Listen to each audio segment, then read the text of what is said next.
Então, hoje, lembrando, né, a gente não tem aula nem sexta, nem semana que vem. Quer dizer, até o dia 11 a gente tem. Então, deixa eu botar por extenso aqui os dias. Não temos...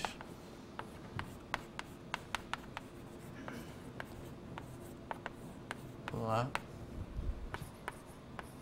Os dias 4, 7 e 9 de abril.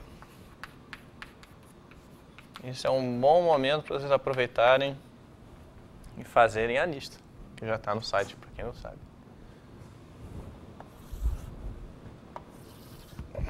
Bom, então hoje, depois de ter suado com vocês, ter inclusive gasto mais tempo de aula do que eu devia, para falar do grafo aleatório, hoje a gente vai tomar aquela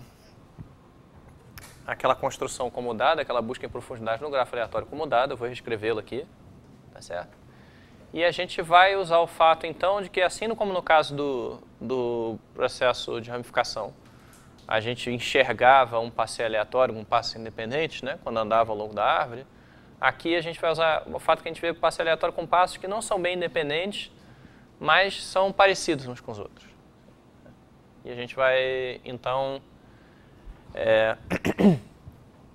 E a gente vai usar isso para relacionar o grafo aleatório com o processo de ramificação, a gente vai usar isso para várias outras coisas, e no final das contas, então, o teorema que eu vou estar interessado em provar, eu não sei se a gente vai chegar ao final dele hoje, ou pelo menos esboçar a prova, que é, toma o grafo aleatório G, N, C sobre N, com C maior do que 1 fixo, e N indo para infinito. Vamos chamar de C1, bom, deveria ser C1N, a maior componente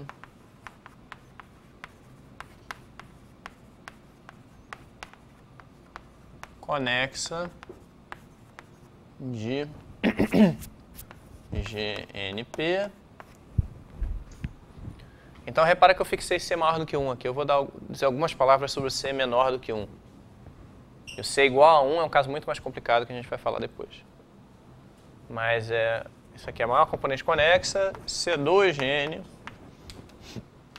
é a segunda maior componente conexa.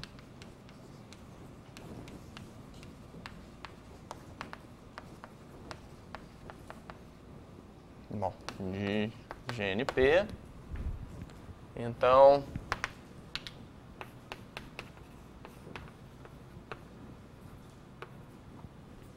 a probabilidade. Bom, estou imaginando que tudo está definindo o mesmo espaço de probabilidade. Então, bom, devia dizer aqui, probabilidade para todo epsilon maior do que 0. A maior componente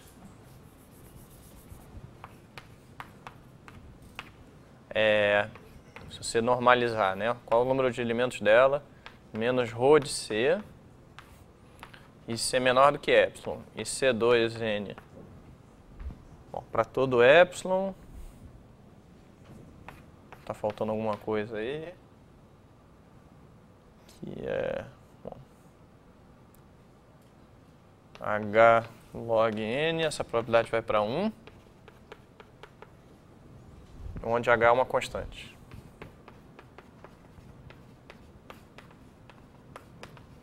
Que depende de C.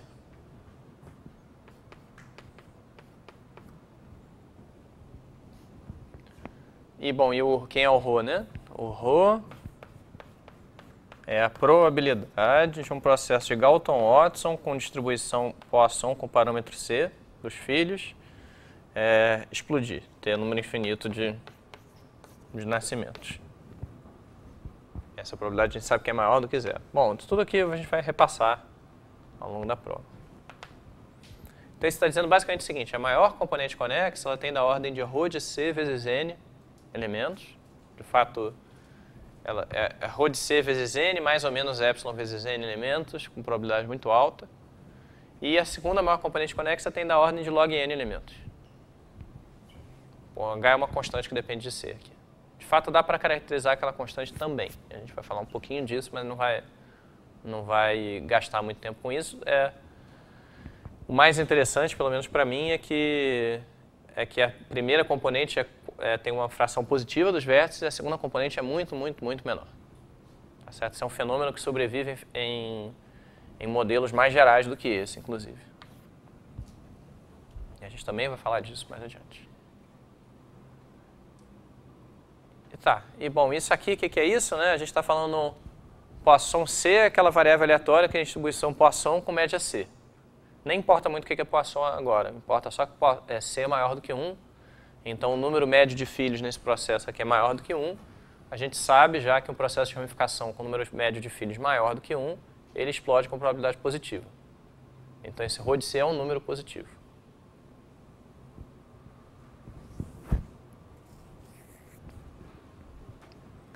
E tá, bom, esse é o teorema que a gente vai chegar. Hoje a gente vai mais falar. A gente vai ver que não é tão simples provar esse teorema, mas a ideia geral da prova é bem fácil. Tá certo? Então, a primeira ideia da prova, porque um ponto fundamental da prova,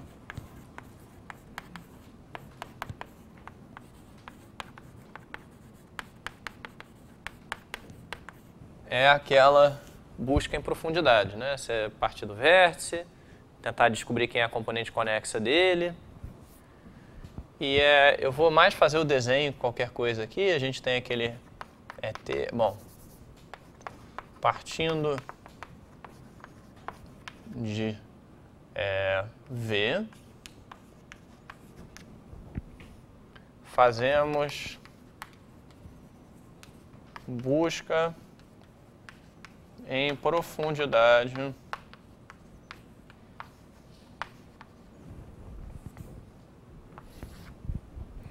para achar a componente do V. E o que a gente vê na busca em profundidade? A gente vê que é o seguinte, bom, no final das contas a gente chegou a essa cara aqui. A gente disse que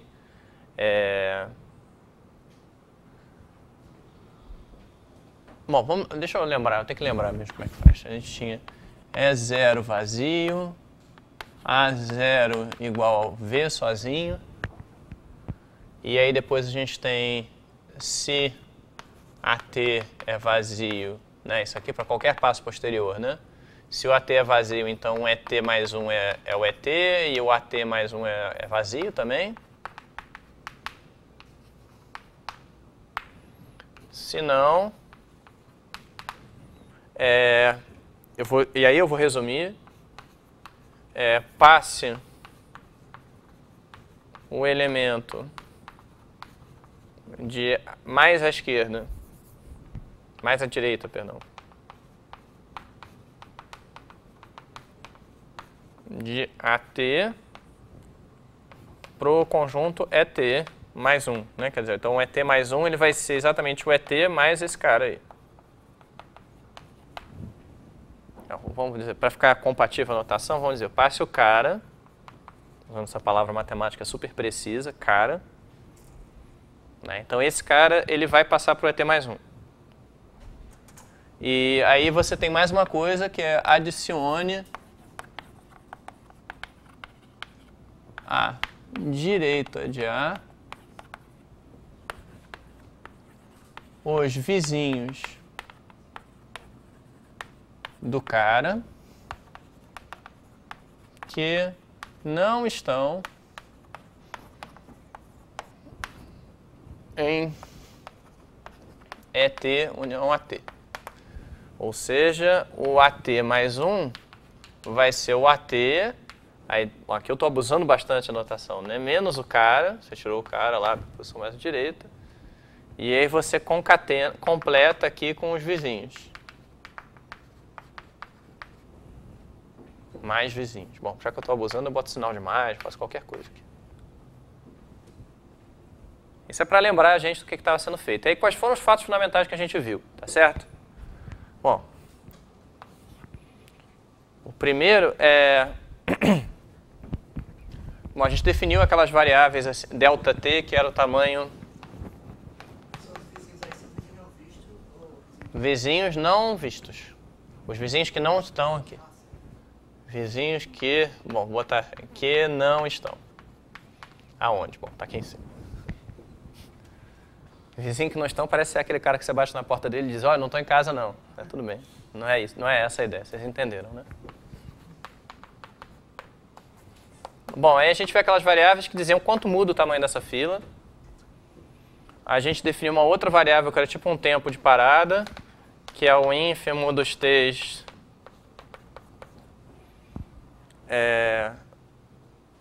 isso, tal que AT é igual a vazio.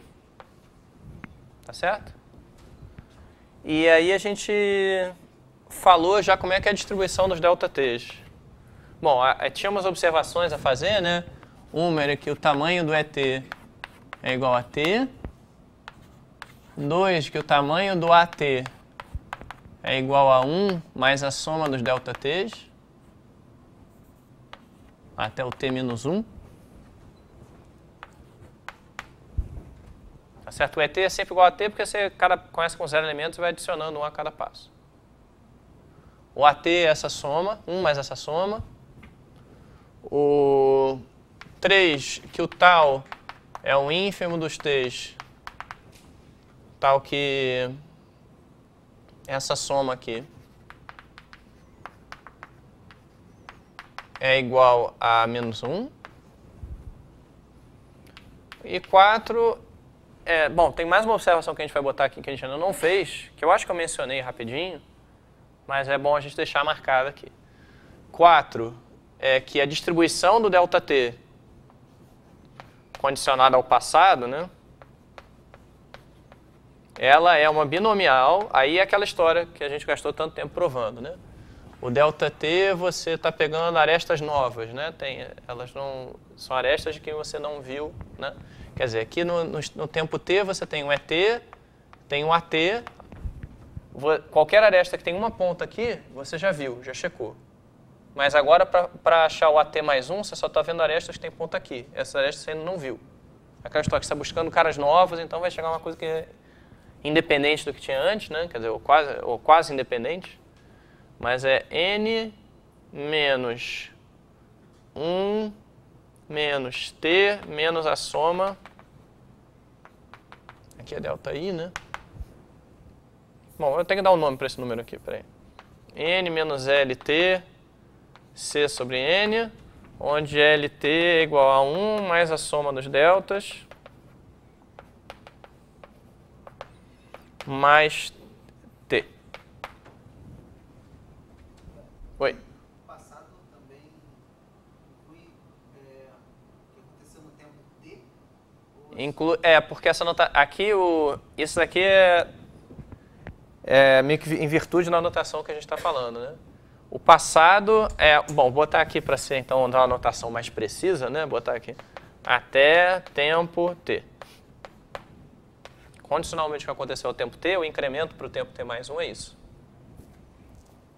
Tá certo? E aí tem, quer dizer, é uma binomial, sempre com parâmetro n menos alguma coisa, e o c sobre n, que é o parâmetro do início. E o que é esse menos alguma coisa é o quê? É o número de vértices que você já viu, né? Que é a união dos vértices no ET e no AT. E aí tem a quinta coisa, que essa é a única que está faltando de verdade, é que o tal ele é igual ao número de elementos do CV.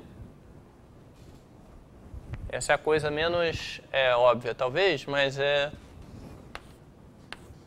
nem vai ser tão... Bom, ela vai ser irrelevante para a gente, como a gente vai ver. Tá certo? Mas... Bom, enfim, vamos pensar por que isso é verdade aqui. Tá certo? Bom, o que é o tal? É o primeiro momento em que a sua pilha, né, aquele conjunto dos vértices em aberto, fica vazio. Bom, o que acontece quando você tem um conjunto de vértices vazio? A partir daí, o conjunto de vértices a serem analisados, né, os vértices em aberto, fica vazio. A partir daí, o tamanho do ET não muda. Tá certo? Na primeira vez que você vê isso, AT igual a vazio, o tamanho de ET vai se preservar constante. ET tem o tamanho de ET mais 1, tem o tamanho de ET mais 2 por toda a eternidade. Não é isso? Mas a gente sabe que o ET ele vai chegar a ser toda componente conexa. Bom, vamos ver se meu argumento com as mãos funcionou de novo, né? Se o AT ficou vazio, o ET não muda mais. É porque você já não tem mais o que ver dentro da componente. E a gente sabe que você vai ver exatamente toda a componente, assintoticamente, né? Então, no momento que você parou, é porque você viu tudo. E aí, como é que a gente sabe, então, isso aqui, né? Está dizendo o seguinte, bom, então, aquele primeiro T em que a fila ficou vazia, ele corresponde ao primeiro momento em que o ET, esse daqui também, né? Bom, eu estou dizendo isso aqui, o T é um ínfimo, aquele raciocínio que eu apresentei é dizendo o seguinte, o tal é o ínfimo dos T's, tal que é T é a componente conexa.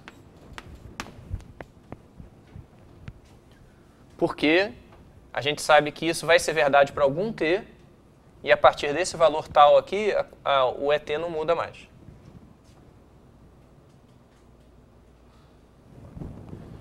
E aí como é que a gente sabe isso aqui, que é o número de elementos da componente conexa? Bom, a gente sabe por causa disso aqui. O número de elementos que o ET tem no tempo t é t. Né? A gente sabe, o número de elementos do ET é t. Então, o número de elementos que o tal tem, né, o conjunto que você chegou no tempo tal, é tal. Isso é determinístico, né? Não estou falando nada aleatório aqui. E, bom, botar aqui, para todo t, a cardinalidade de ET é igual a t. Em particular, a cardinalidade do tal,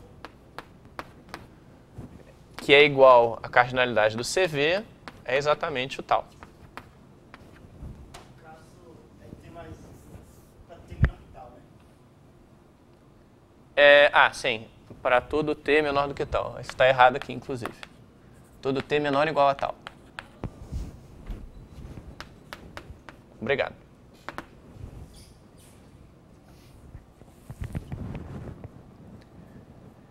Ok. Isso vai ser, todas essas coisas vão ser usadas em momentos diferentes da prova que a gente vai apresentar aqui. Tá certo? E a primeira coisa que eu vou apresentar é um teorema que diz que você tem uma dicotomia.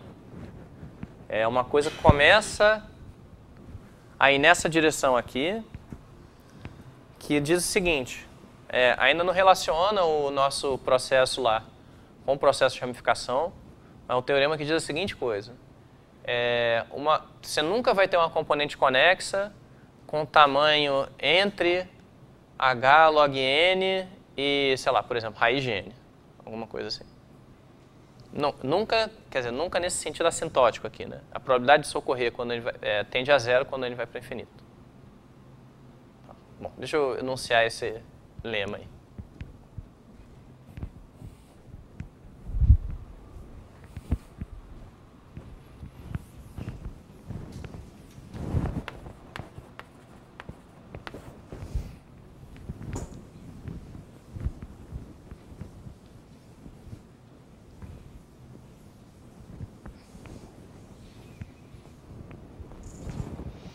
Então,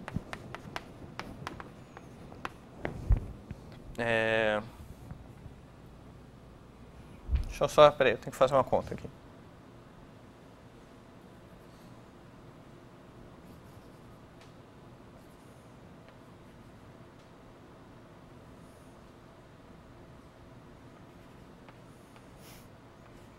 Vou fazer discretamente a conta aqui. N2 menos 1. Tá, ok.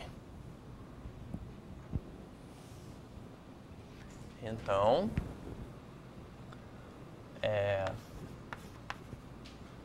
a probabilidade de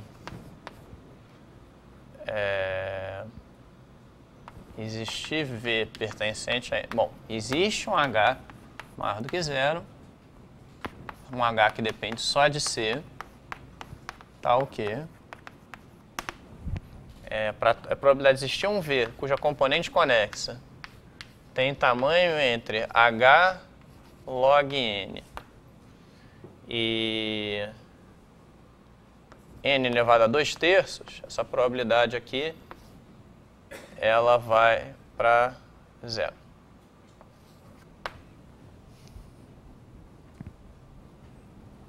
O 2/3 é mais ou menos arbitrário, mas a gente vai ver que o log N não é que de fato a maior componente conexa tem tamanho log n, da ordem de log n. Mas o 2/3 é um número que funciona. Esse expoente podia ser qualquer expoente entre 1/2 e 1, que a conta ia funcionar igual. Certo? Bom, como é que você prova esse resultado? Tá. Então, primeira coisa...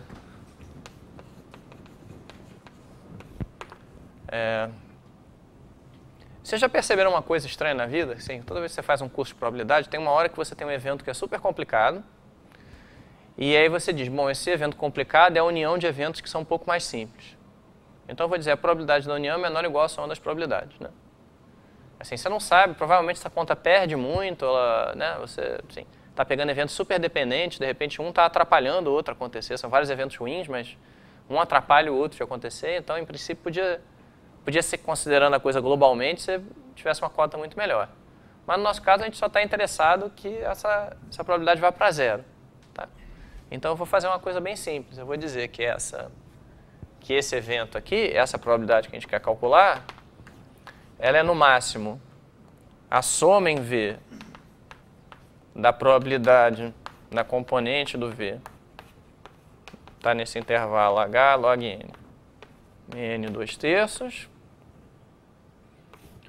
e isso daqui é menor ou igual que N vezes a probabilidade da componente, sei lá, do número 1, por exemplo, está nesse intervalo,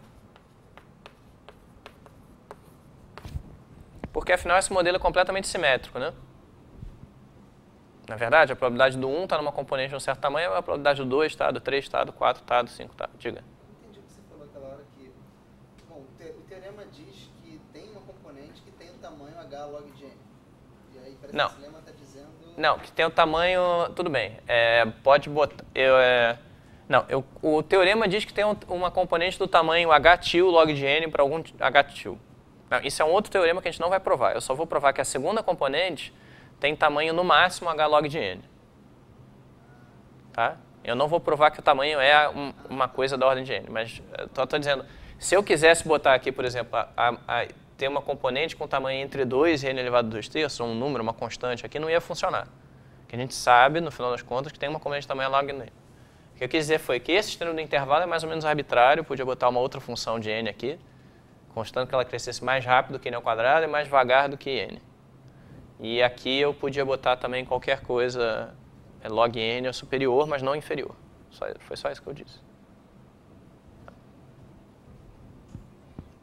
Bom, mas aqui eu só estou usando o fato então que eu tenho N eventos com a mesma probabilidade.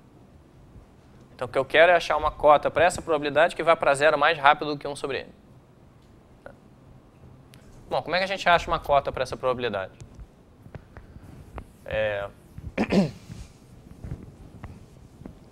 Isso daí é uma versão quantitativa daquele resultado de que a gente falou. Como é que era o resultado mesmo? O resultado era dizer que... Era o resultado? Ah, sim. O resultado era dizer que quando você tem uma... Era sobre somas e ID, né? Quando a gente dizia, bom, se você começa um passe aleatório com passe ID, começa de um número L muito grande, a probabilidade dele descer de zero é muito pequena. Ou, na verdade, dito de outra forma, se você começa de zero, a probabilidade dele descer abaixo de menos L é muito pequena. Agora a gente vai precisar de uma versão quantitativa disso para essas variáveis aleatórias que a gente está analisando, tá certo? Então, várias ideias importantes vão aparecer nesse lema. É só um pedaço da prova, mas tem várias coisas importantes que vão estar aqui.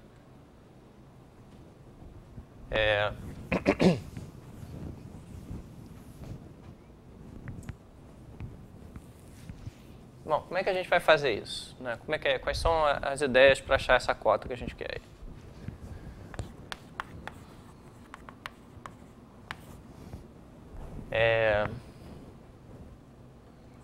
Diga. No caso, isso daí dá uma aproximação para log de N, para o tamanho da componente conexa em relação a log de N. Só que N elevado a 2/3 não cresce muito mais rápido do que a log de N? Cresce, mas assim, o que eu quero, na verdade, vai ficar claro porque eu quero fazer isso aqui. No final das contas, a gente vai provar, é o segundo lema da prova, a gente vai provar que só tem as componentes. Uma das coisas que a gente vai provar é o seguinte, que tem no máximo uma componente conexa com tamanho maior do que h log de n.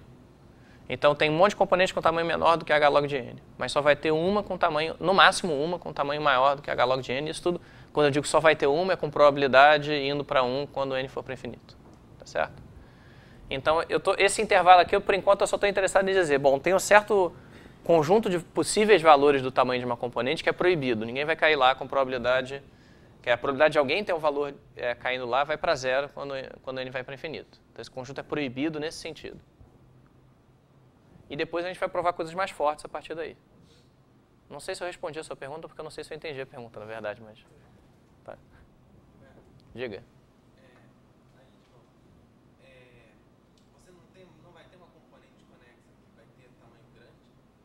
Vai, eu não estou dizendo que não vai ter componente de tamanho grande, isso é fundamental. Eu estou dizendo que não vai ter uma componente com tamanho nesse intervalo aqui, que é outra coisa. Não, eu estou dizendo, o tamanho é um intervalo, né? Eu não vou ter um componente com tamanho que está entre h log de n e n elevado a 2/3. Não, eu posso ter maior. Por exemplo, eu vou ter... eu vou ter uma componente que tem tipo constante vezes n vértices. Constante vezes n é maior do que n elevado a 2/3. Então, eu não estou excluindo essa possibilidade aqui. Mas isso é um ponto importante, porque eu acho que para quem vem desse mundo de grafos aleatórios, assim, grafos em geral, essas coisas acabam passando meio batidas, né? Essas ordens de grandeza, a comparação dessas ordens de grandeza é importante. Quer dizer, essa é muito diferente dessa, essa ainda é muito menor do que linear. E linear é a ordem certa, digamos. Quer dizer, as ordens certas são abaixo disso ou linear. Esse é o conteúdo do teorema, no final das contas, né?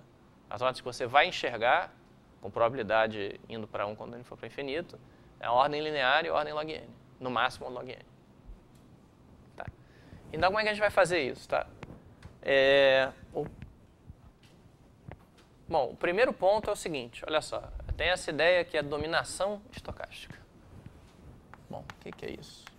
Bom, tá, deixa eu dizer o seguinte. Olha só,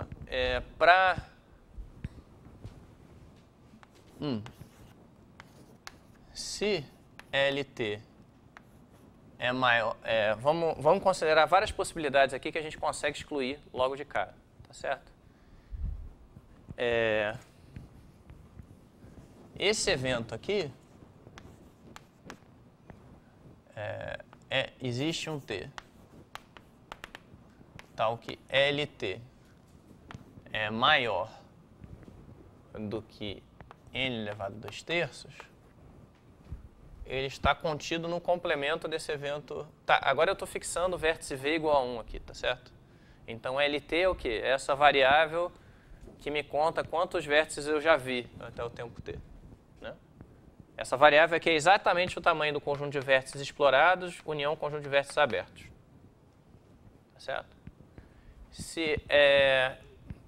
O que isso aqui está dizendo? Esse evento está dizendo o seguinte, houve um momento em que o conjunto de vértices explorados e o conjunto de vértices abertos juntos tinham mais do que n elevado a 2/3 elementos.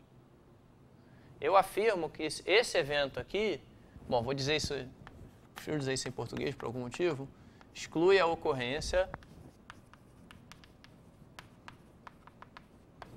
do evento C1 tá, entre h log n e n elevado a 2/3. Isso é claro para vocês, não? O que eu estou dizendo? Olha só, eu estou dizendo basicamente, esse evento está contido no complementar desse. Vamos traduzir para o português de novo. Esse número L, ele é a quantidade de vértices explorados e vértices em abertos no passo T. Eu estou dizendo o seguinte, se em algum momento eu tiver mais do que n elevado a 2/3 nesses dois conjuntos, é porque a minha componente conexa tem mais do que n elevado a 2/3 elementos. Isso é claro, né? Porque, digamos assim, na pior das hipóteses, né, até o conjunto AT esvaziar, ele vai passar todos os elementos dele para o ET. Não é isso que vai acontecendo aqui, né? Quer dizer, até o AT esvaziar, ele vai mandar um elemento em cada passo para o ET. Então, todo mundo que aparece no AT em algum momento vai acabar no ET, no ET' para algum T' maior do que T. Então, bom, o que isso quer dizer? Quer dizer... Bom, vou dizer isso aqui em palavras. Se ET união AT é maior do que n elevado a 2/3, existe um T' maior do que T, tal que ET' tem esse tamanho aqui, é maior ou igual a ET união AT, que é maior do que n elevado a 2/3.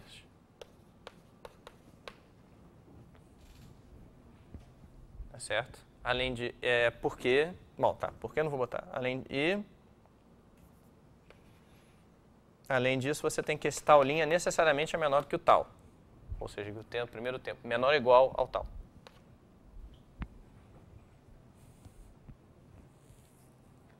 Tá, melhor dizer... Vou dizer de outra forma aqui.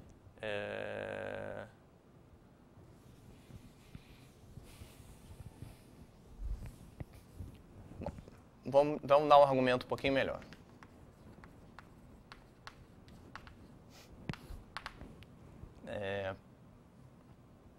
Imagina que num certo passo T, eu tenho um ET com um número de elementos que é M, o AT com um número de elementos que é M', e a soma de M mais M' é maior ou igual a n elevado a 2/3.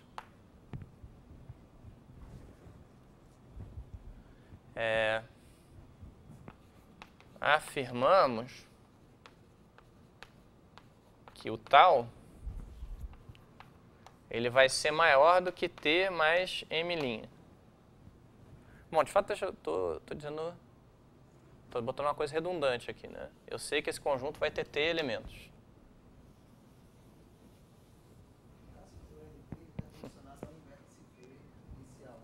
O V virou 1, né? O V é 1 agora.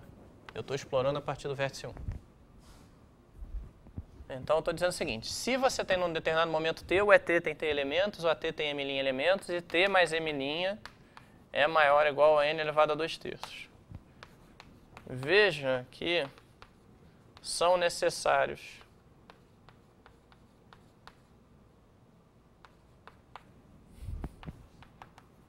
ao menos M' passos adicionais para chegarmos a um AT igual a vazio. AT' igual a vazio. Isso é o argumento que eu tinha dado antes, que é que o AT ele sempre vai perder um elemento por vez. Esse elemento, de fato, vai para o ET. Né? Bom, AT igual a vazio. Bom, mas então, portanto, para dar um argumento mais direto, talvez, você tem o seguinte. O tal, que é o tempo que demora para você ficar vazio, ele tem que ser maior ou igual a T mais M', que é maior, aqui é maior, né, do que n elevado a 2/3. O que implica que, então, a componente do 1, nesse caso, tem mais do que n elevado a 2/3 elementos. Afinal, o tal é igual a esse tamanho aqui. Então, a gente está argumentando dizendo, bom, como ainda vai demorar para você chegar ao zero, e o tempo que você demora para chegar ao zero é exatamente o tamanho da componente, então a gente consegue argumentar nesse caso que a componente vai ter mais do que n elevado a 2/3 elementos.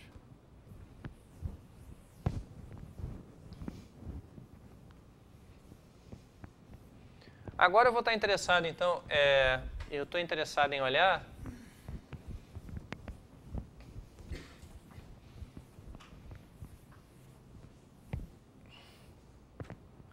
como é que... Bom, tinha que dar um nome para esse evento aqui, né? Esse evento aqui... Vamos botar o nome dele aqui.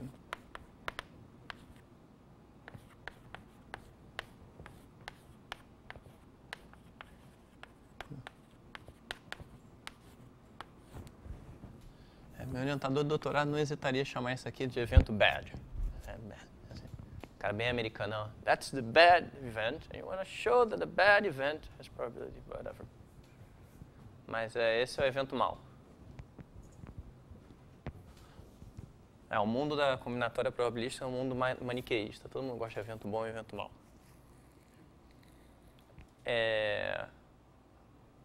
Quer dizer, todo mundo gosta que o evento mau se ferre e o evento bom tem a probabilidade perto de 1.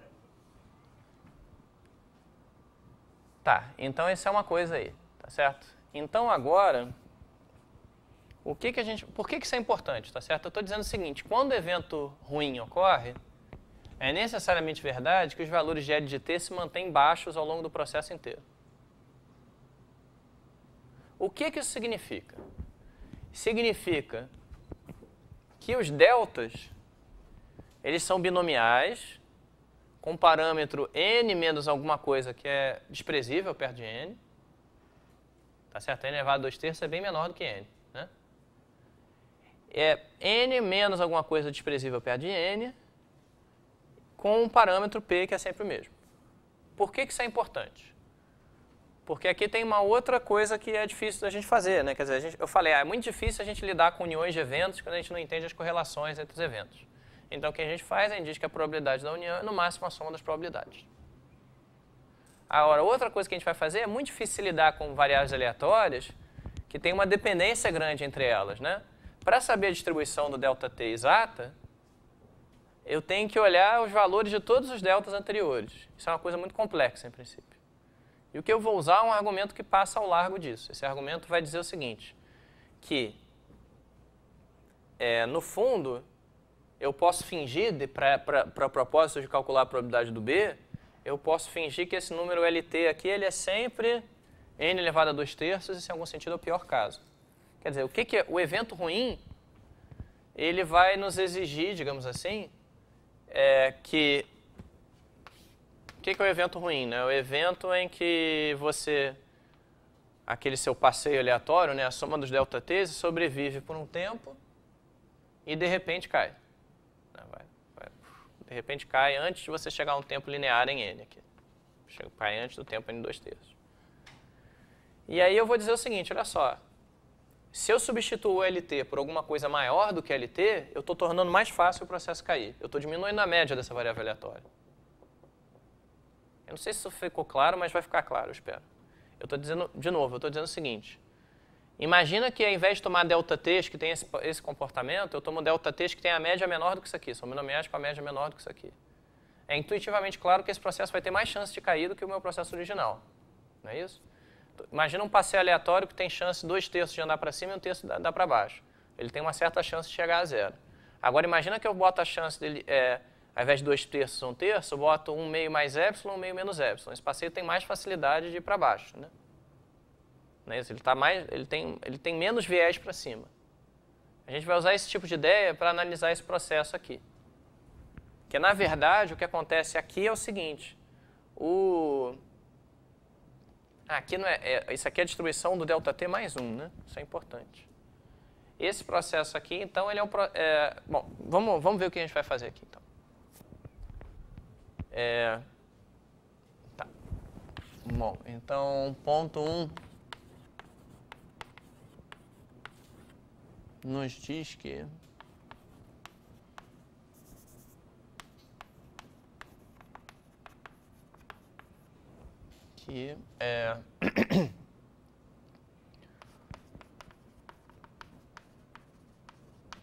que nós precisamos, que nós podemos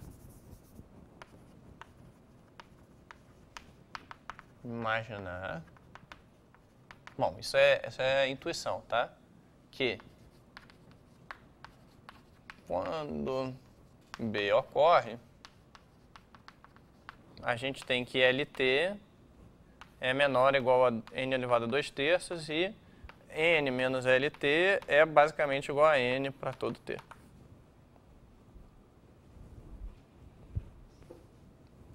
Tá, o que isso vai adiantar a gente? Bom, vai adiantar da seguinte forma. Vamos escrever as coisas aqui.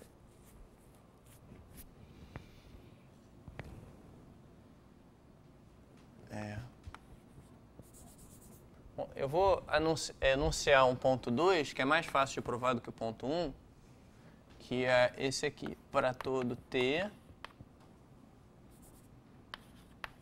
LT menor do que H log N,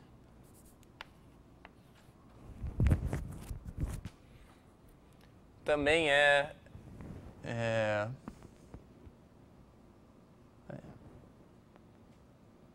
LT menor do que H log N também está contido no complemento de B. Foi o que a gente disse aqui. Tá claro por que isso é verdade? Não? Estou dizendo, bom, LT, de novo, é o número de elementos no ET união AT, né? Se esse número nunca sobe para cima de H log N, claro que essa componente não tem mais que H log N elementos. Porque no final, a gente sabe que esse número aqui, para T grande, ele é exatamente o número de elementos do ET, que é exatamente o número de elementos da sua componente. Então, vamos criar uns tempos de parada aqui. O tempo de parada vai ser o seguinte. Bom, S é o menor T, tal que LT maior ou igual a H log N. E se, bom, com a convenção de que S é igual a mais infinito, se LT é menor do que H log N para tudo T.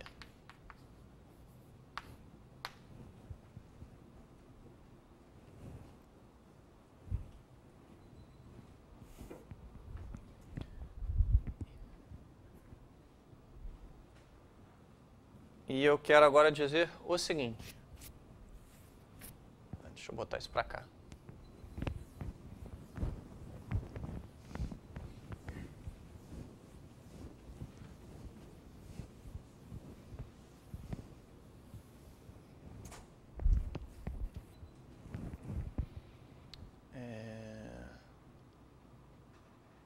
Tá. Ok.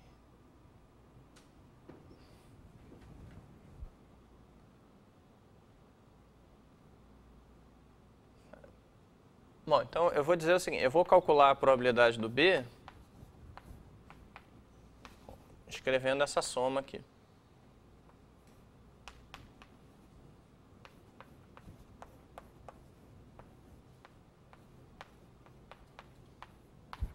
Tá certo? Se o evento B ocorre, a gente acabou de dizer, se o evento B ocorre, é porque essa condição é violada por algum T, né? Mas então é porque esse tempo de parada S grande toma um valor finito. E esse valor certamente não é zero, porque no tempo zero você só tem o L0 é igual a 1, só tem um vértice que já foi visto, né?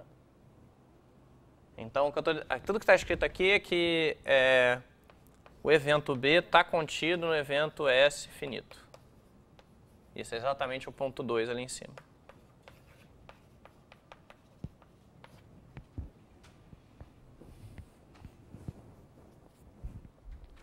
Certo? Ok.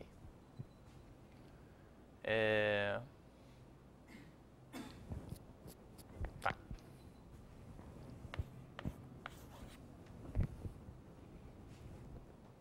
Agora vamos tentar imaginar como é que é a cara desse evento aqui. Certo? O que é esse evento aqui? O evento S igual a S. Bom, quem é o LT, né? Vamos lembrar quem é o LT. O LT é a soma de T com I igual a 0 até T menos 1, delta I mais 1. Vou botar aqui como é esse evento aqui. Então, para ocorrer o evento lá em cima, a gente tem que ter o seguinte, que no tempo S, perdão, essa soma toda aí, bom, primeiro, no tempo S menos 1, essa soma toda é menor do que H log N. Esse treco todo aqui. E, bom, isso na verdade para todo J menor ou igual a S. E agora, o LS tem que ser maior ou igual a H log N.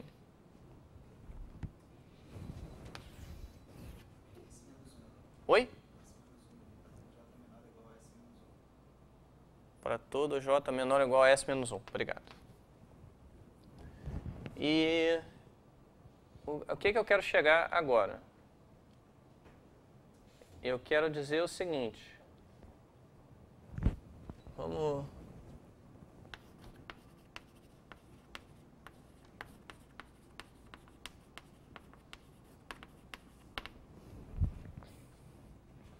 A gente vai observar que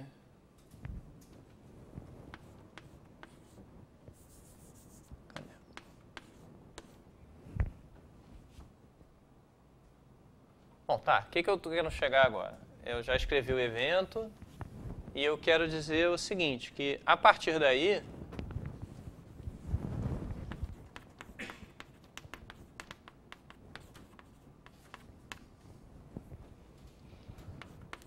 para que o B ocorra,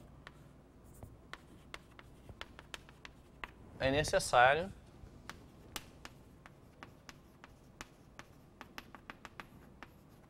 que a gente tenha a seguinte coisa, que é necessário que você tenha que exista um T tal que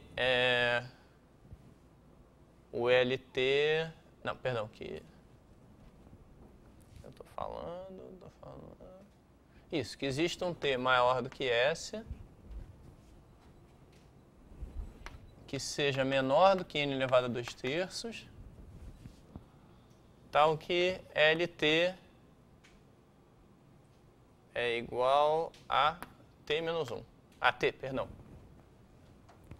Vamos ver por que é isso, né? A gente está... Bom, deixa eu dizer aqui. É necessário que tal seja menor ou igual a N elevado a 2/3. O que é o mesmo que dizer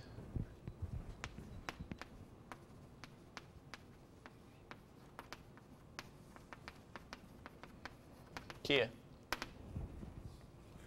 existe um T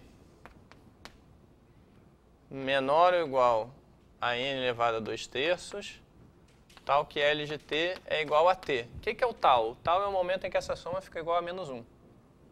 O primeiro momento em que isso ocorre.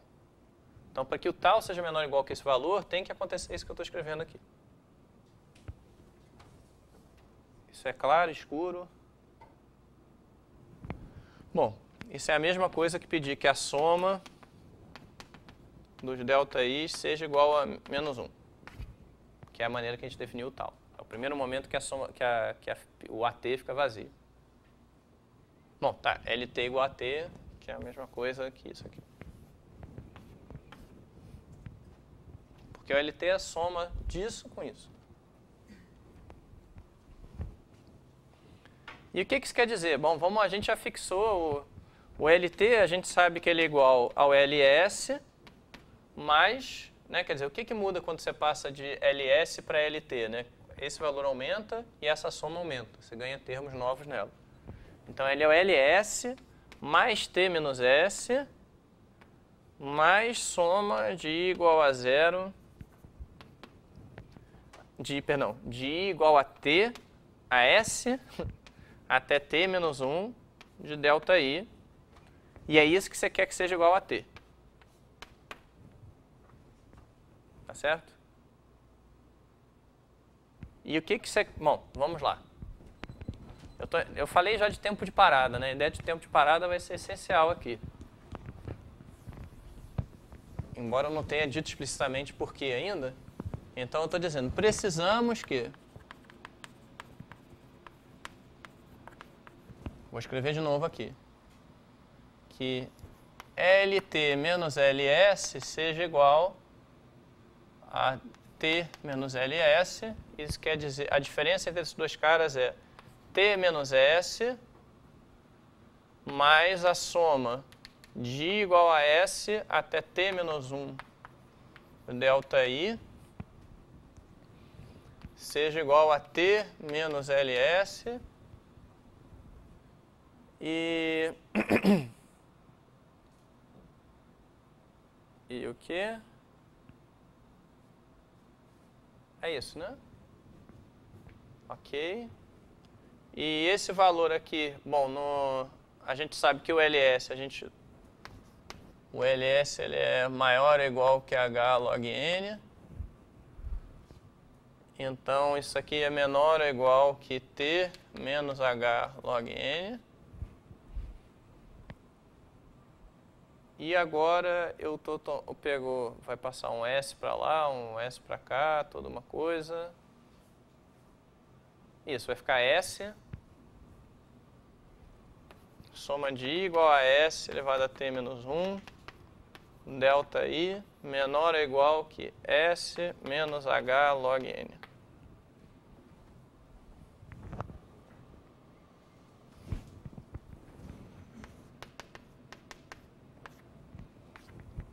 Está entrando aqui.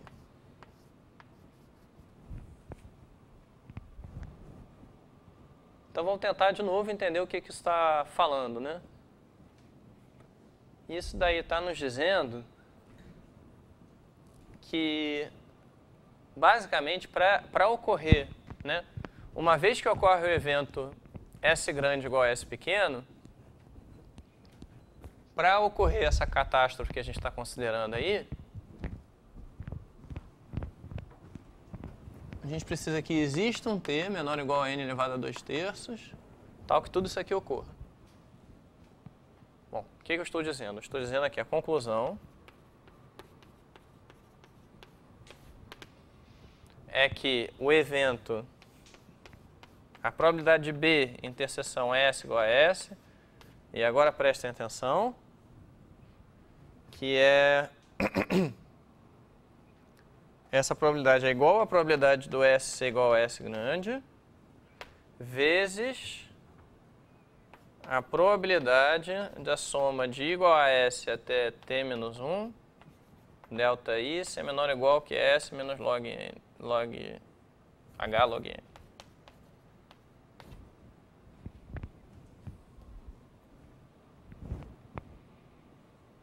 Bom, existe um T, perdão.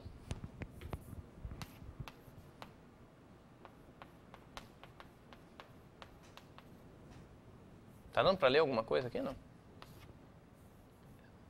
Sim, não, talvez. E tem uma independência que eu usei aqui. Esse que é o ponto principal. Por que a independência? Olha só. Por que a independência aqui?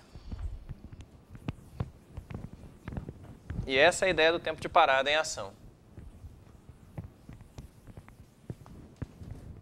Porque a independência vem do fato de que o evento S igual a S é determinado pelas somas, pelos valores de delta J para J menor ou igual a S menos 1. Só tem que voltar para a fórmula, né? Talvez eu devesse ter posto LS aqui para ficar mais visível. Para saber o valor de LS, eu só preciso saber o valor dos deltas até o S menos 1. Para saber o valor de LS menos 1, só preciso saber o valor dos deltas até o S menos 2. E por aí vai. Enquanto que esse outro evento aqui, ele é enquanto que... Você apagou o S do LS? Aonde? Oi? Você apagou o S? Eu apaguei o S, não, eu botei... Estava escrito LT, aí eu botei... Eu tirei o T e botei o S. Ok, obrigado. Você define o LT sem o S. É? Ah, não, mas é porque eu subtraio outra coisa. Eu separei em dois termos, eu acho, né? Não sei. Tá. Então, vejamos. Enquanto que esse evento aqui...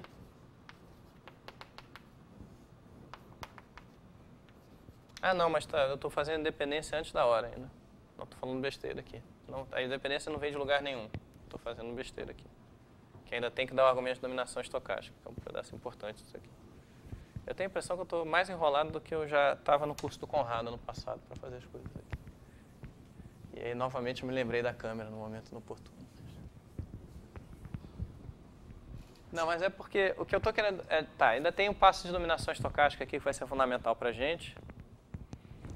Tá, mas olha só, isso que eu estou escrevendo é quase o que eu estou buscando no seguinte sentido. Se vocês acreditarem nessa coisa que eu disse, que as ΔIs, elas se comportam mais ou menos que nem binomiais independentes, menos 1, o que é isso que eu estou dizendo? Bom, eu estou interessado... Bom, vamos lembrar, quem são as distribuições dessas criaturas aqui?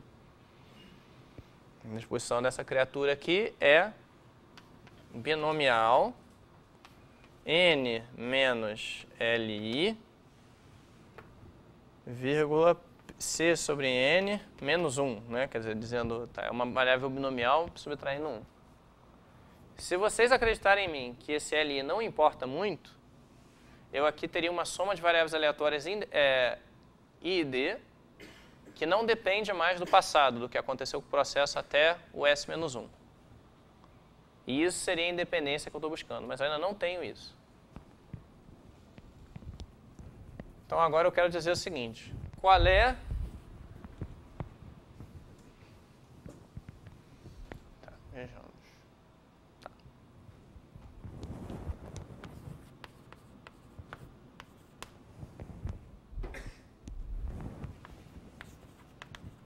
Bom, deixa eu anunciar logo um lema dentro do lema aqui, que vai facilitar bastante, eu acho.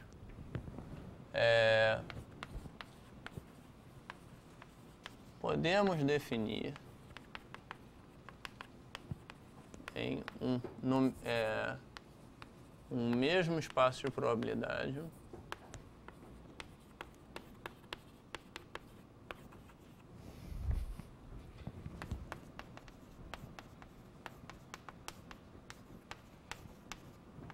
variáveis aleatórias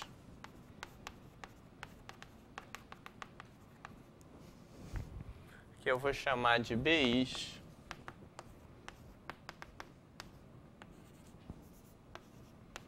que são I e D binomiais, quer dizer, tá, I e D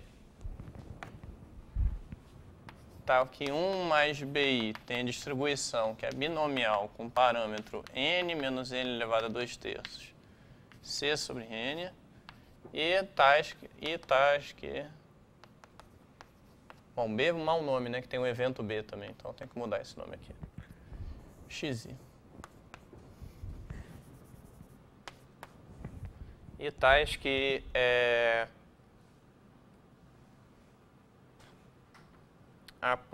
dentro do evento B,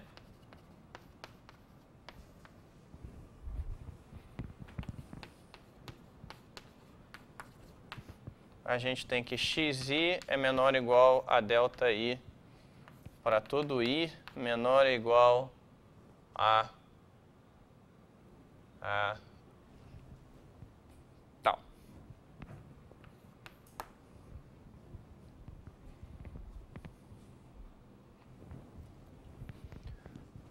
Tá, esse enunciado eu não espero que faça sentido de uma vez só. Espero que faça sentido algum dia, de preferência ainda hoje. Mas esse enunciado aqui é realmente o pedaço crucial que está faltando para eu poder escrever aquela independência que eu queria aqui da maneira correta. E o que esse enunciado está dizendo? Olha só. Bom, primeiro deixa eu falar de um conceito que não sei se todo mundo já viu, ou talvez ninguém tenha visto. Vocês já ouviram falar em dominação estocástica? Dominação estocástica é uma das coisas mais importantes da probabilidade quando você começa a lidar com coisas complexas. Assim. Não no sentido de análise complexa, mas no outro sentido. Só para constar, esses 2/3 aí é relevante ou é igual ao outro caso? É igual ao outro caso. É o mesmo 2/3 do outro caso. Se eu tivesse posto aqui 3/4, 4/5, daria no mesmo. Podia ser 3/5 também. Qualquer fração maior do que o meio aí no expoente. Na verdade, isso vai aparecer depois, né? Por que tem que ser um expoente maior do que o meio. Mas, Qualquer coisa que eu botasse aí, na verdade, para esse teorema valer, bastava... não, tem que escolher o mesmo número que eu escolhi para o B. Né? O evento B é dizer, tem a componente com tamanho entre log n e n elevado a 2/3. Né? Contanto que eu trocasse lá também o expoente, podia botar aqui um número diferente. Tá. Então, o que é dominação estocástica? A gente diz que uma variável aleatória é estomasticamente dominada por outra se para todo t pertencente a n, pertencente aos reais, perdão, a probabilidade de x ser maior ou igual a t, ela é menor ou igual que a probabilidade de y ser maior ou igual a t. Então, dominação estocástica é o seguinte, bom, em análise a gente tem as desigualdades, né? A gente diz um número é menor do que o outro e usa isso o tempo todo. Em probabilidade a gente tem as desigualdades estocásticas, que é dizer, não é que essa variável seja sempre menor do que essa, mas a distribuição da y, ela põe mais massa em números grandes do que a distribuição da x. Tá certo? Bom, o que pode se dizer a respeito dessas variáveis aqui? Um teorema. Um caso particular, depois eu posso dizer como é que prova esse teorema aqui. Mas isso aqui, bom, o conceito de dominação estocástica vale sempre que você tem uma ordem no espaço onde as variáveis tomam valores, tá certo? Uma ordem parcial, que seja.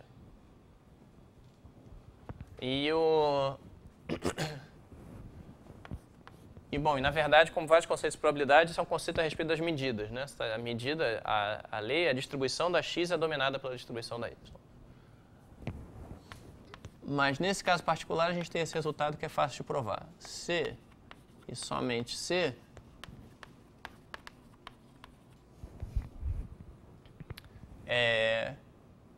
existe um acoplamento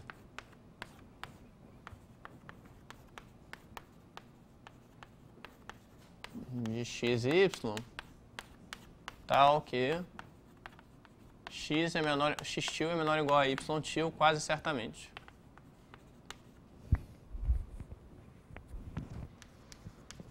Tem uma segunda parte desse resultado que eu já vou botar aqui,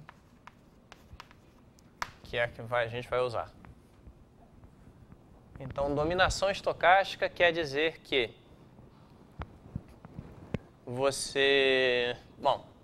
dominação estocástica, no fundo, quer dizer que você tem uma desigualdade em algum espaço de probabilidade diferente. Que trocando as variáveis aleatórias por outras, né, cada uma x tio com a mesma distribuição de x, e y tio com a mesma distribuição de y, você consegue fazer que uma seja menor ou igual à outra. Bom, sabe como é que prova esse teorema? Na reta é muito fácil. Vamos chamar de fx de t aquela função cumulativa de distribuição, né? Da x, a fy de t como sendo a função cumulativa de distribuição da y, e a nossa hipótese, né, de dominação estocástica, ela quer dizer que fx de t é maior ou igual a fy de t para todo t. Que trocou, né? Aí vocês lembram que tem, não sei se vocês viram isso no curso de probabilidade, mas vocês lembram que tem uma coisa chamada função do quantil, que é meio que uma inversa da fx? Vocês nunca viram isso, não? Pô, mas então agora está complicado o negócio, que eu parei para provar um lema dentro do lema e vou ter que provar um lema dentro do lema. Mas olha só.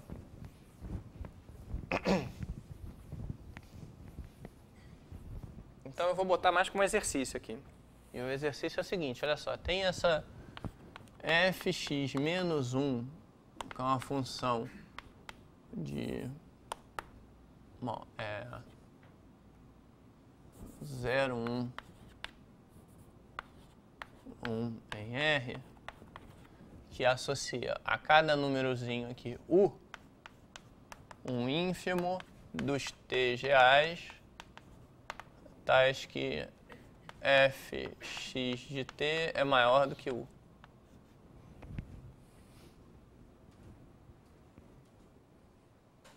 Ok? essa função ela é uma espécie de inversa da fx. Por que a fx não tem inversa? Porque ela não precisa ser monótona crescente, ela pode ter platôs, né? Então essa função é mais ou menos o seguinte, se você tem uma... Bom, se a fx é monótona crescente, isso aqui é a inversa no sentido usual. Se ela não é monótona crescente, por exemplo, você tem uma coisa que tem um platô aqui, e aí você quer saber, tem esse valor u aqui, que é o valor no platô, esse daqui vai ser o valor fx menos 1 de u. Né? Esse aqui seria o gráfico da fx. Tem um teorema muito importante, que esse é o exercício 1.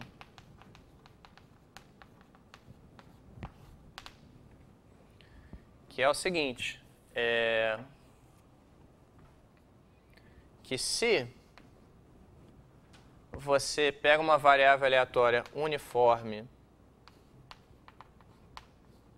em 0, 1, você vê que, e você aplica essa função inversa à variável u, você obtém algo que tem a mesma distribuição da x. Vocês nunca viram isso, não? Então vocês viram, tá vendo? Vocês viram isso aí? Então, isso é... Beleza. O exercício 2, que é um pouquinho mais... que é bem fácil também, é que naquela situação que nos interessa, fx maior ou igual a fy, né, em todo ponto, quando você inverte, a desigualdade troca. Isso eu acho que é fácil de ver, né? Porque se que aqui está dizendo o gráfico da x está por cima do gráfico da y. Então o gráfico da y, por exemplo, é alguma coisa assim. E aí você pergunta, bom, tem esse número aqui, u, você está pegando o ínfimo dos t's, tal, acho que fy de t é maior ou igual a u, ele tem que estar mais para cá. Então a desigualdade trocou. Qual é a conclusão desses dois exercícios juntos? Transformação do quantil. Bom, o que é o quantil de uma distribuição? Bom, o que quantil de uma distribuição é o menor valor, é o ínfimo dos valores, tal que a probabilidade de você estar à esquerda desse valor é maior ou igual a Q. Ou maior do que Q. Bom, é algo parecido com esse cara aqui. Então, isso aqui está achando quem é o quantil da variável x. E aí, quando você junta esses dois exercícios, eu vou definir o acoplamento agora. O acoplamento é esse aqui.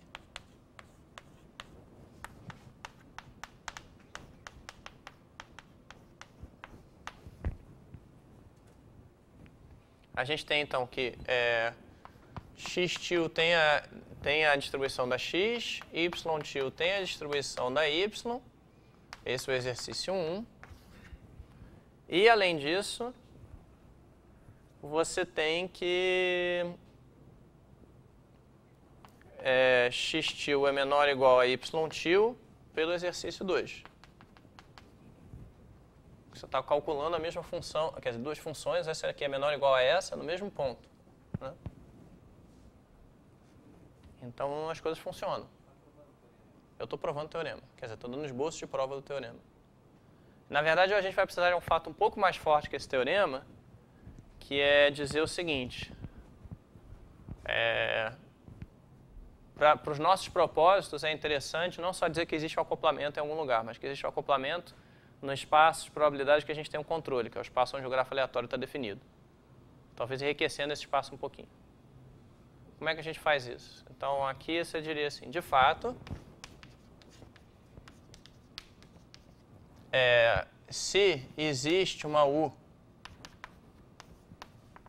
uniforme em 0, 1 definida no mesmo espaço de probabilidade que x,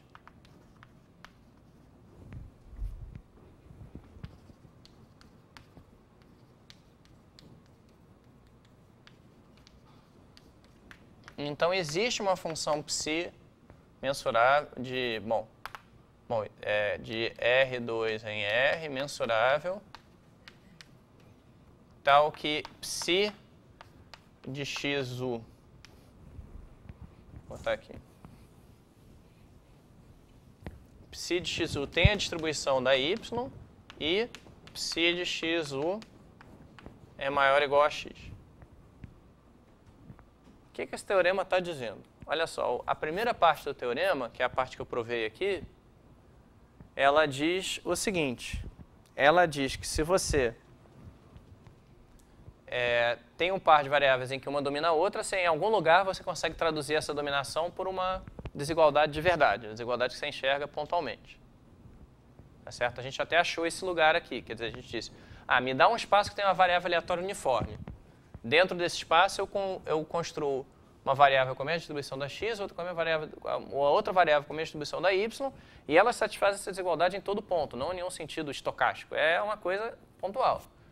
Essa variável aleatória, com uma função mensurável, é menor ou igual a essa. Aqui eu estou dizendo uma coisa ligeiramente diferente. Eu estou dizendo o seguinte, olha só, eu tenho a x, ela já está no meu espaço de probabilidade que me interessa. No caso, a x vai ser uma binomial dessa aqui. E aí eu quero criar então uma y naquele espaço, né? Uma variável com a mesma distribuição da y, que é maior ou igual a x. Ou menor ou igual, tanto faz. De fato, o que me interessa é menor ou igual, mas, bom, eu vou então botar y aqui. Então, eu tenho a y, eu quero preservar a y.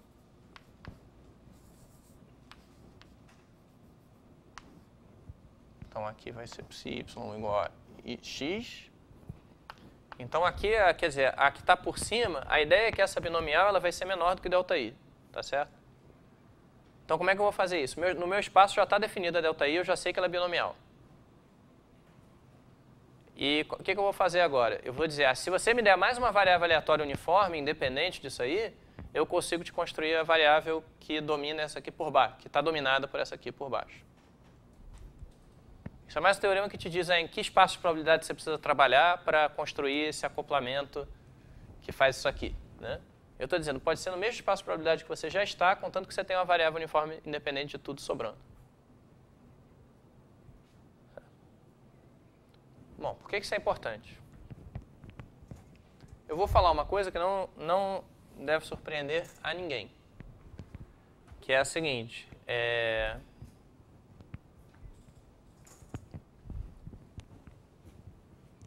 Bom, primeiro fato.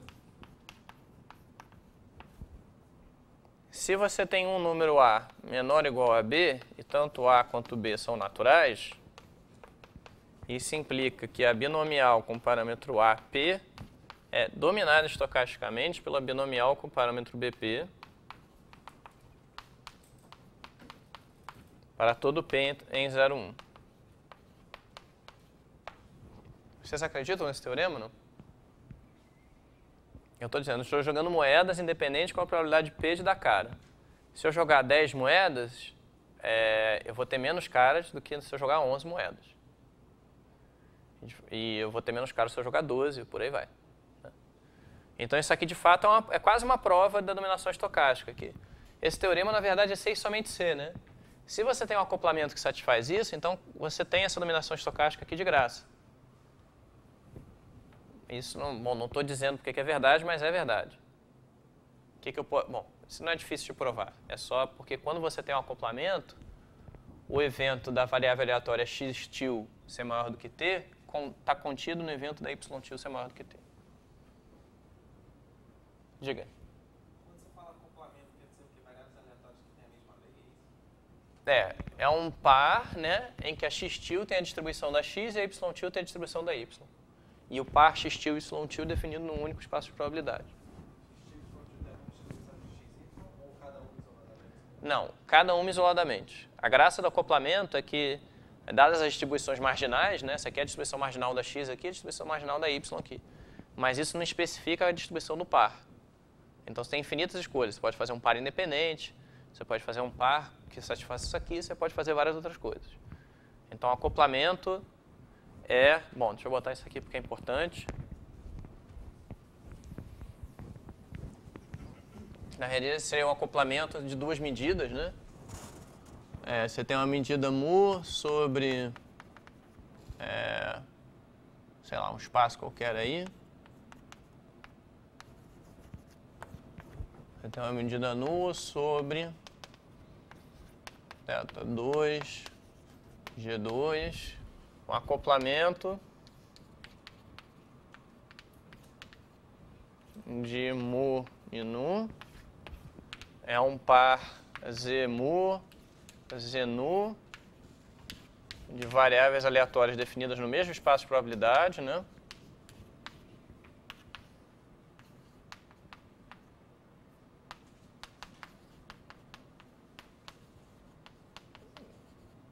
Aqui eu quero dizer que o par é mensurável na sigma-álgebra produto, mas não tem nada muito profundo nisso.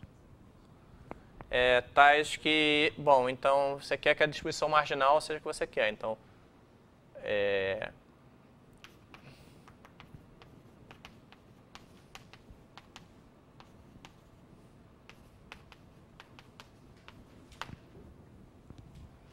isso é o acoplamento. E o acoplamento, a graça justamente no conceito é que você só especifica as distribuições marginais. Você não está especificando a expressão do par. Tá certo? E aí... que seria acoplamento da lei de x, né, da px aqui, e py, Tá. Não, tudo bem. É px e py. Pronto. Acoplamento da distribuição de x e da distribuição de y. E aí agora eu estou afirmando para vocês que eu tenho essa dominação aqui.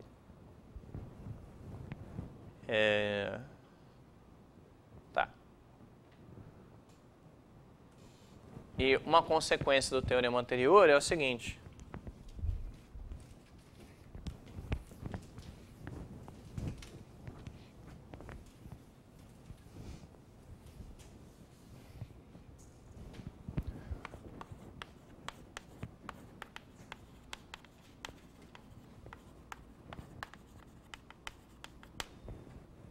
Pelo teorema anterior,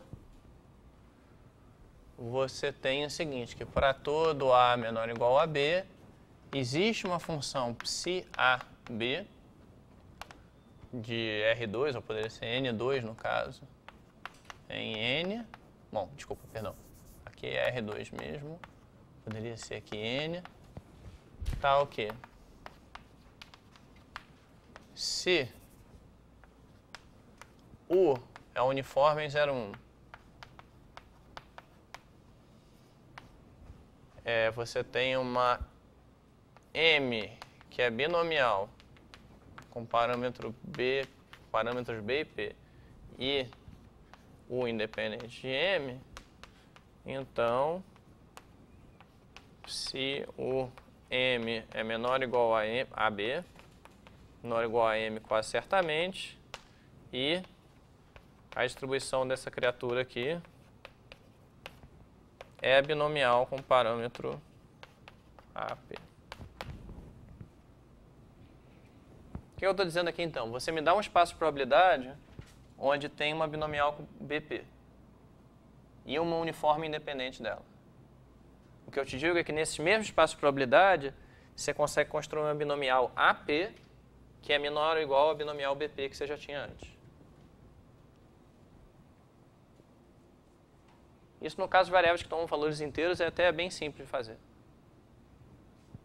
Eu não fiz aqui, né? Eu não disse como é que você constrói isso aqui. Isso aqui tem a ver com, em geral, tem a ver com probabilidade condicional regular, ou coisas desse tipo.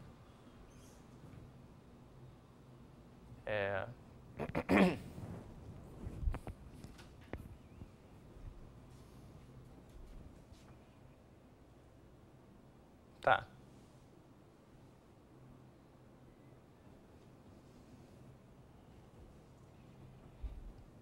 Então, o importante aqui é só para construir o acoplamento bonitinho, dar uma ideia, pelo menos, de construir o acoplamento bonitinho. Eu estou vendo que tudo está tomando bem mais tempo do que eu imaginava.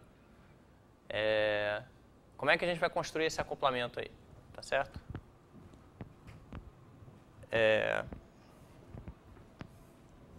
Bom, vamos lembrar, né? Qual é o nosso lance aqui?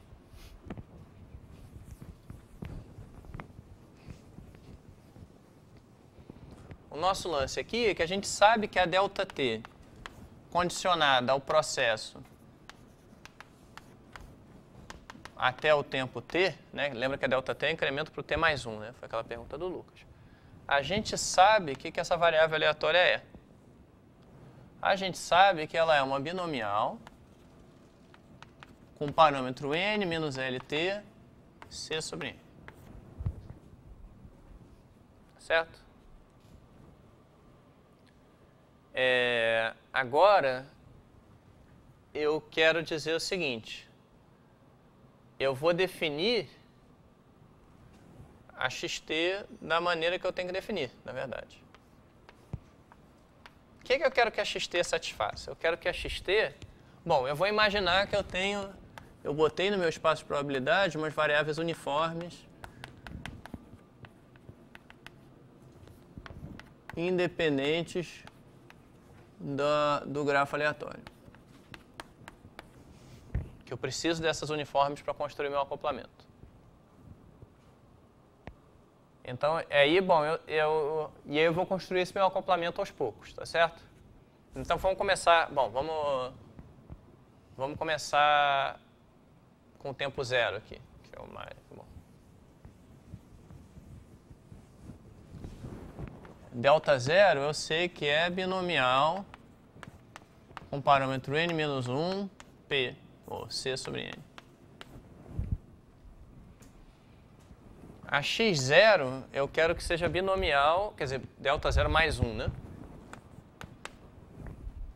A x0 mais 1 eu quero que seja essa binomial aqui.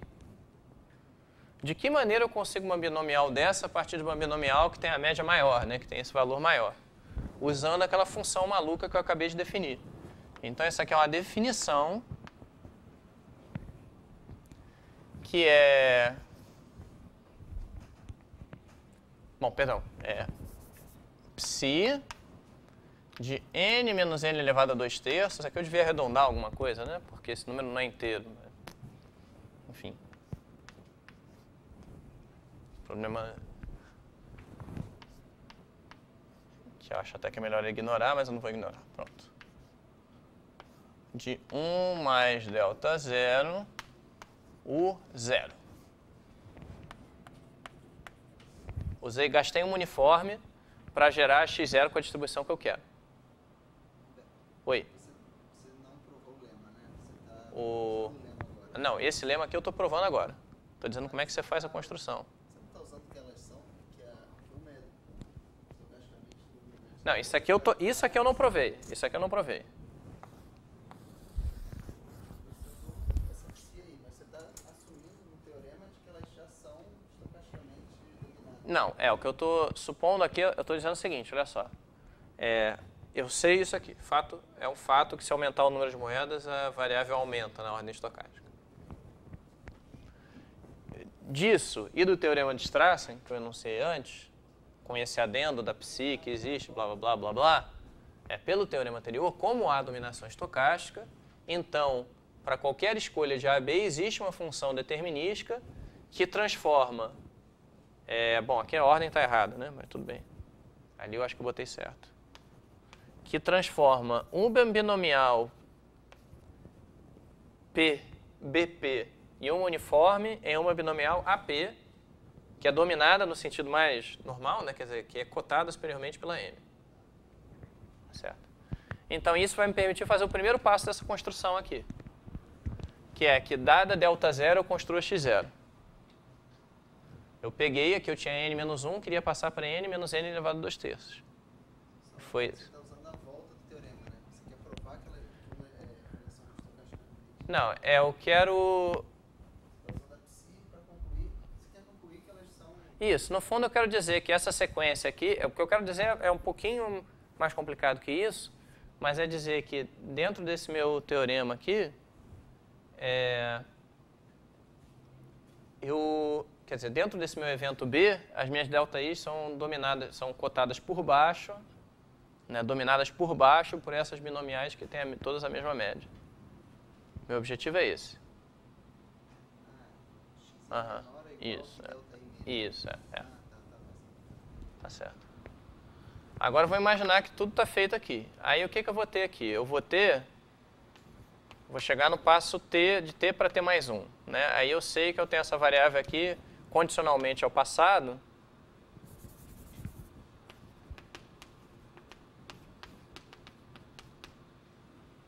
Ela tem uma distribuição que é binomial com o parâmetro n menos lt, c sobre n. Aí ok, certo. E agora, como é que eu vou definir 1 mais xt? Tá, isso aqui se você tem o tal maior do que t, né? A gente sabe que no momento que você chega ao tempo tal, o processo não tem mais incremento. Agora, 1 mais xt eu vou definir da seguinte forma, ela vai ter duas alternativas. Vai ser psi de n menos n 2/3. N menos lt de 1 mais delta t uniforme t. Isso se você tiver tal maior do que t e lt menor ou igual a n elevado a 2/3. E aqui vai ser uma outra coisa que eu vou dizer o que é. Se tal menor ou igual a t e ou, então aqui é um e aqui embaixo é um ou. Bom, já vou dizer o que eu estou fazendo aqui. O que me interessa é o seguinte, quando eu estou no caso, quando eu ainda não cheguei no tempo tal, ou seja, a fila não chegou a 0, e o meu LT ainda é pequeno, eu vou usar essa psi para construir o acoplamento que me interessa, para construir a 1 mais xt. Qual é essa distribuição da 1 mais xt? Bom, em princípio poderia depender arbitrariamente do passado, né? Mas eu estou fazendo duas coisas espertas. A primeira, eu estou usando uma uniforme que eu ainda não usei em nenhum passo anterior, então ela é independente de toda a construção até aqui. A segunda é que, dado o que aconteceu até agora, eu sei o valor de LT, e eu estou fazendo tudo para transportar essa binomial com uma média esquisita para uma binomial com a média que eu sei controlar, a média fixa que está aqui. Então, a minha afirmação é que essa distribuição aqui, condicionada toda ao passado, ela é a mesma binomial que a gente quer ter aqui. Exceto por esse caso omisso aqui, que a gente ainda não disse o que vai fazer se falhar as coisas. Certo? E o que eu vou dizer aqui é o seguinte.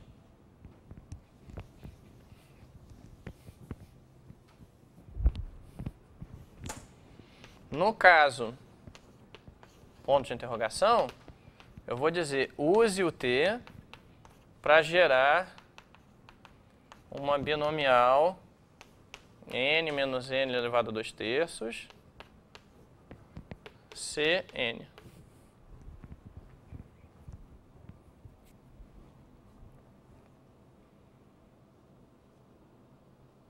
De forma independente do resto. Isso daí, a gente até já usou isso hoje, né?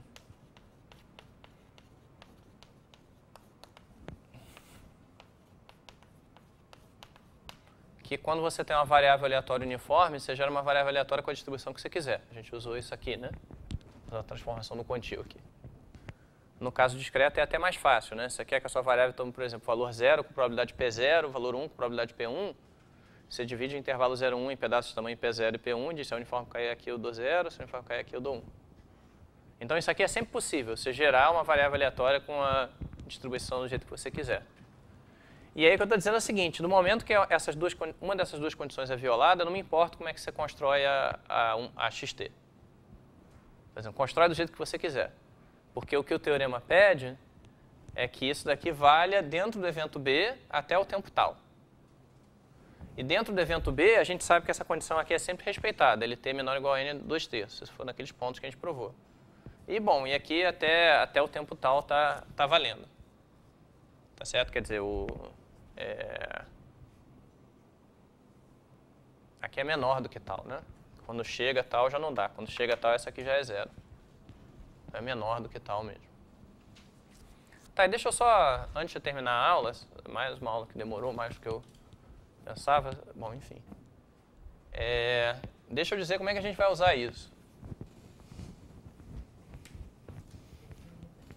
Oi? que foi? Porque a distribuição de 1 mais xt condicionada a tudo que você já fez antes, ela vai ser sempre a mesma binomial. O que você pode dizer é o seguinte, olha só, quando é que uma variável ela é independente de uma sigma-álgebra? Quando a distribuição condicional dela, dada essa sigma-álgebra, é igual à distribuição original dela. E é isso que a gente tem aqui, exatamente. Ou então você pode dizer de outra forma, quando a distribuição condicional dela é determinística, não depende da sigma-álgebra. E aí aqui a gente está construindo as coisas para ter isso. Isso aqui sempre pega uma binomial com essa média e transforma uma binomial com essa média aqui. Com essa média não, com esse número de termos, né? Pega uma binomial com n menos lt termos e transforma uma binomial com n menos esse valor de termos. E eu estou fazendo aí, eu tenho cuidado de usar um uniforme diferente em cada passo. Então, condicionalmente ao passado, isso vai me gerar uma binomial desse tipo. Mas isso aqui não depende do passado. É uma para cada t. Não, você não precisa de uma para cada passado, porque essa transformação psi que a gente está fazendo aí, ela vai lavar o passado de qualquer maneira. Quer dizer, na verdade, esse é um ponto importante, né? Quer dizer, a psi que você está usando depende do passado indiretamente, ela depende do LT daqui. Você tem que transformar n menos LT em n menos n elevado a 2/3. Então ela depende sim do passado. Mas só depende aqui. A uniforme não precisa depender. Não precisa ter uma para cada passado. De fato, isso aqui é bem geral, na verdade. Mas basicamente o teorema que está provado aqui é o teorema que diz o seguinte. Que se você... Imagina que você tem...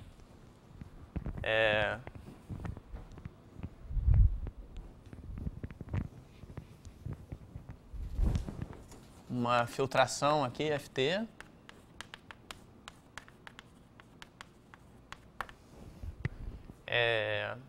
Você tem a filtração. Você tem uma sequência de variáveis aleatórias, yt, VAs adaptadas à filtração.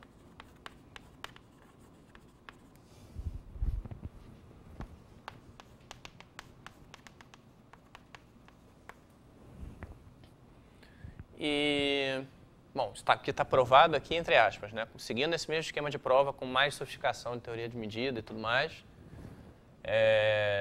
E você tem ainda que, você sabe que, bom, agora o T tem duas coisas. Para todo x pertencente a R, bom, e existe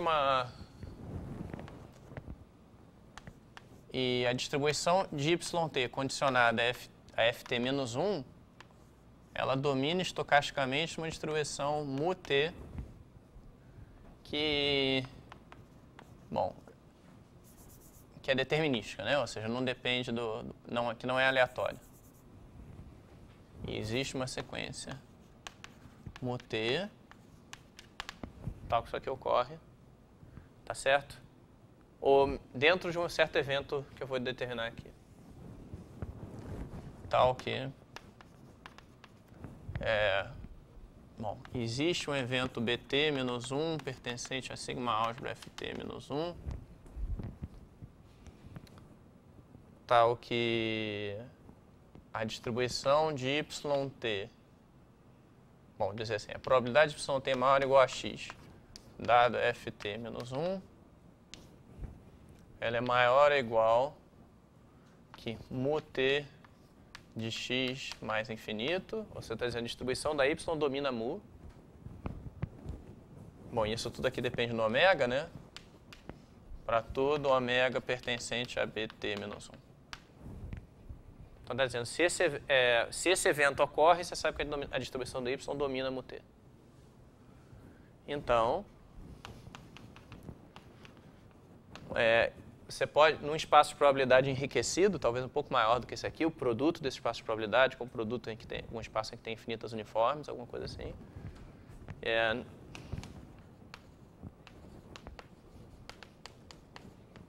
Um ômega FP suficientemente rico. Existe uma sequência xt de VAs independentes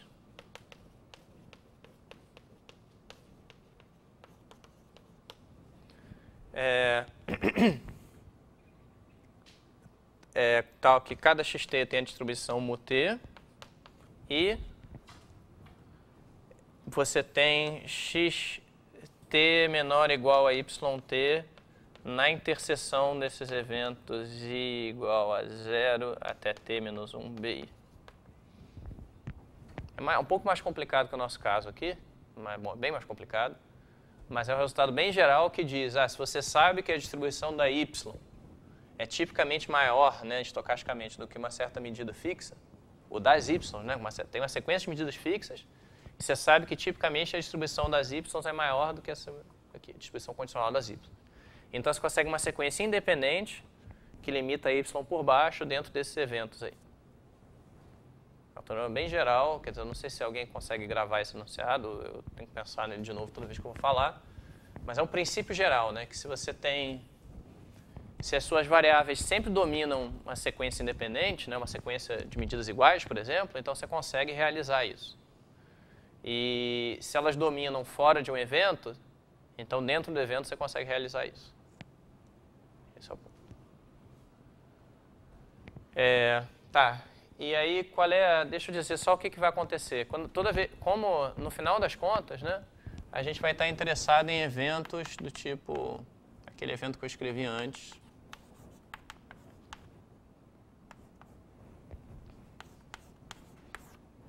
Assim.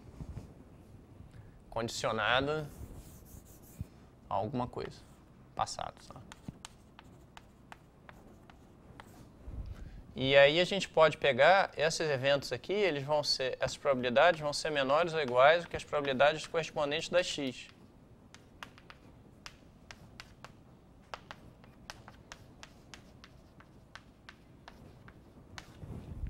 Por quê? Porque pelo jeito que a gente fez a inclusão, quer dizer, condicionar isso daqui em interseção B, na verdade. Se o B não ocorre, a gente não está interessado.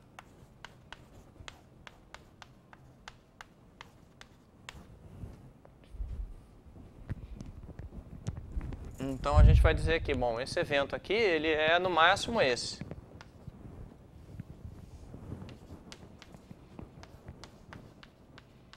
E eu digo no máximo no sentido de inclusão mesmo. Se essa soma das ΔIs é menor do que x, e a gente está dentro do evento B, então necessariamente essa soma é menor. Quer dizer, a gente tem, dentro do evento B, a gente tem que o tal, alguma coisa acontece com o tal também, para a gente poder fazer a comparação de forma adequada aqui. Mas o ponto é, a gente vai poder estudar esse tipo de evento olhando isso aqui. E a vantagem desse é que se você tirar o B daqui, que só te dá uma cota superior, você perde toda a dependência com o passado. Como a sequência xi é independente, você não vai esquecer tudo passado e dizer, tá tudo bem, né? Eu vou tratar isso como sequência independente. Em algum sentido, você está dizendo, tomando uma cota inferior estocástica para as variáveis ΔIs, eu tenho uma cota superior para a probabilidade do meu evento. E a vantagem de tomar a cota inferior é que eu não tenho mais as dependências que eu tinha. Então, o que eu gostaria de que ficasse guardado dessa aula, se é possível ficar guardado alguma coisa, exceto talvez no vídeo, é o seguinte, a gente ainda está mais longe do que eu gostaria de provar o teorema, mas a mecânica da prova a gente tem um processo que é muito complicado, porque os ΔTs, eles dependem bastante do passado, se você olhar a distribuição exata deles. Mas para os propósitos que nos interessam, a gente pode imaginar que a gente trocou os ΔTs por variáveis aleatórias menores que agora são independentes. E aí, como a gente tem variáveis independentes, a gente tem todo o arsenal que a gente tem com variáveis independentes, desigualdades de Chebyshev, Markov e tudo mais para tratar das coisas. E aí, com isso, a gente vai conseguir fechar bastante rápido a prova daquele lema e, no fundo, tudo, praticamente. E, bom, com isso e com aquela lei dos pequenos números da aula passada, que dizia que binomial e Poisson são quase a mesma coisa.